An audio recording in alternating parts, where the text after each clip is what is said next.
often tells us that the hosts of a wedding are always the bride's parents. Now, Dee Allen joins us today from the Bridal Box to clear up any confusion there might be. So this has been pretty long-standing. It is the parents of either the bride or the groom have their specific roles.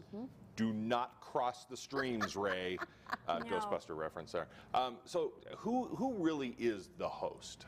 Well, it is confusing because the parents send out, of the bride, send out the wedding invitation, so technically they would be considered the host.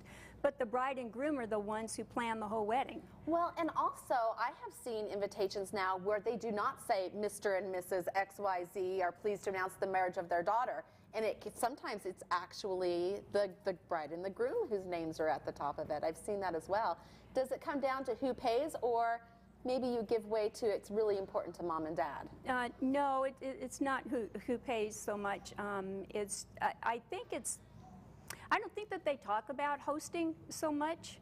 I think it's just sort of taken for granted that somebody's going to be hosting. And so it's these fine lines that I like to get in and talk to my groups with that kind of nail that down, you know. So you're saying have a conversation before, make sure those things are talked about, discussed, so that there are no confusions about who is hosting what, be it the reception, be it the wedding rehearsal dinner, be it the actual ceremony. That's right. Kind of like delineate those jobs. There's so many tasks that have to be taken care of through the wedding that after you have talked to your parents and you've decided what kind of wedding you want to have, then you need to talk about some of the areas that need to be managed. You know, who's going to park the cars, you know, Aunt Betsy again, she comes in from, you know, out of town, who's going to take care of her? The parents get really busy during the reception and they're being bombarded with guests, you know, they all want to talk to, you know, the parents and everything. That's right. And so a lot of people get left out, you know, so you want to make sure that everybody has a good time. And I suggest that at the rehearsal dinner, the bridal party are the ones I think are supposed to take care of the guests. I mean, they're there to help the bride and groom and the parents, and his parents also.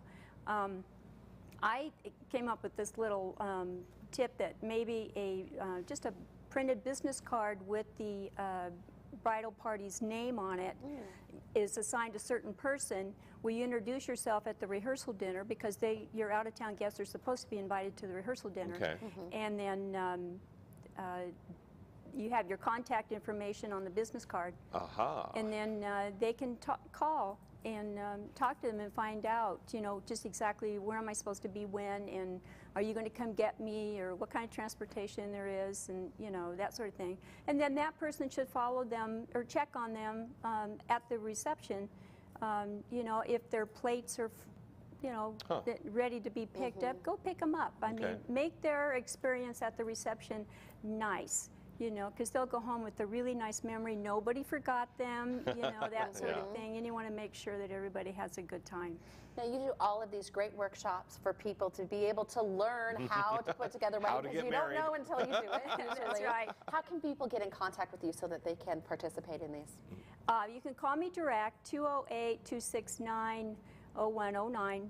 Or my website, thebridalboxonline.com. I have contact information on there.